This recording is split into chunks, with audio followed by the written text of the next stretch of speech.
All right, so I got a 2020 Mercedes GLA 250. The other day I was teaching you guys something about new batteries. There's the factory battery from 2020. It's really weak.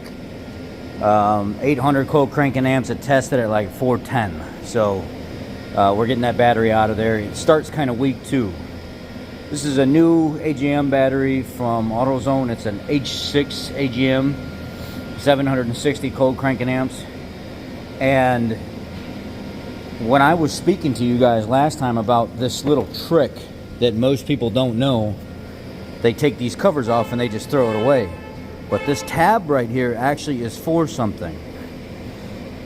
So, the gentleman was saying in my video, in my comment section, he was saying, well, in the hood, hey, I've been a tech for 40 years and under the hood, they don't put vent lines and stuff. And I said, well, I mean, sometimes they don't, but I beg to differ. I've seen that on many vehicles. They do put vent lines even in the hood. The vent lines for the battery aren't just inside the vehicle. Sometimes they're under the hood as well. Precisely right here. It's a vent line. When you put the battery in, there's a little hole in the side right here. This goes inside that hole. And then on the other side over here, there's another hole. This little plug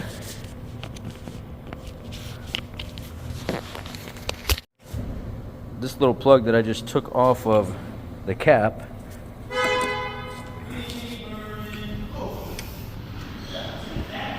goes right in the side, that hole, to plug it off. So when the battery needs to vent and exhaust vapors, gases, whatever, it goes down and out, and it doesn't stay in the engine bay, thus causing a possible fire hazard.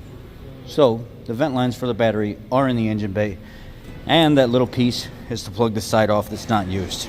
Sometimes you'll get two, sometimes you get one on the cap. It just all depends. Thanks for watching.